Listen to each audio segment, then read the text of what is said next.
Ito pa mga bossing ko, ang ganap dito mga bossing ko sa amin.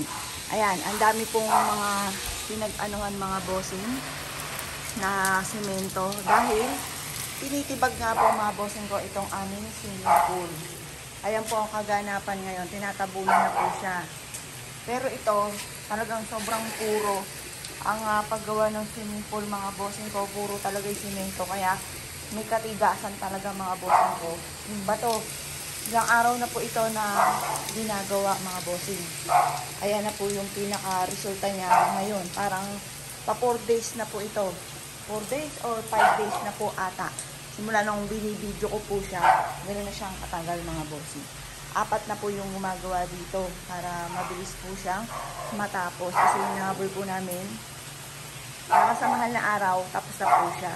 Pero dahil sa napakatigas nga po ng sementong to, kaya medyo nahihirapan po na tibagin po itong swimming pool. Ayan na po siya. Ayan na yung pinakatabon po niya. Parang kailangan pa ng 3 truck mga bossing ko ng lupa para matabunan po siya lahat. Kasi pipit-pitin pa po yan, pipit-pitin pa para hindi siya lumubog kapag nilagyan siya ng tiles mga bossing.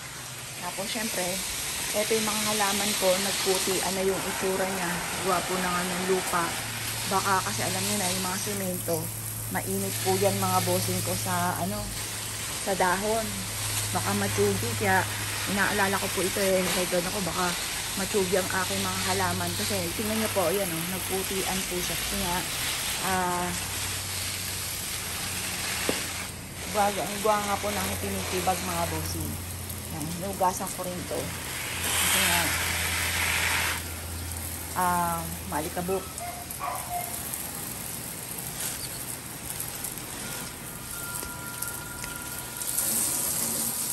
Malikabok po kasi yan, nugasan ko siya palagi.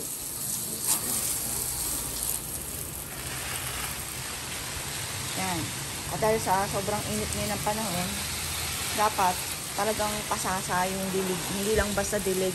Hindi lang basta yung sa unahan lang mga bossing ko ng lupa. Dapat dilig na dilig po siya. Yan, medyo makalat po mga bossing. Kasi nga po, may gumagawa. High blood na yung mister ko dahil may pagkaburaga daw po mga bossing ko sa CR. Yan, kaya ngayon, bago ma-high blood yung mister ko, malinisan na nga. Ako na maglilinis.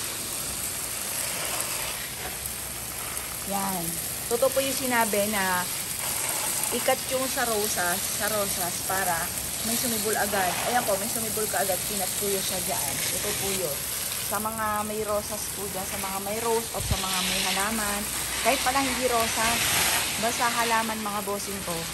At nakita nyo na natuyo na yung dahon, ang gawin nyo, ikat nyo na po kaagad para suluyan po siya ng panibago na dahon.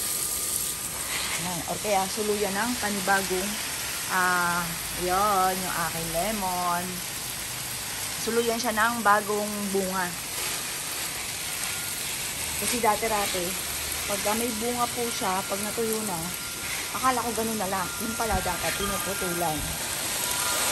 Ito yung aking basil, tapos yung lavender, tapos yung rosemary, tapos peppermint. Ayan. Yung peppermint. Gusto nila laging pasasaan ng dilig.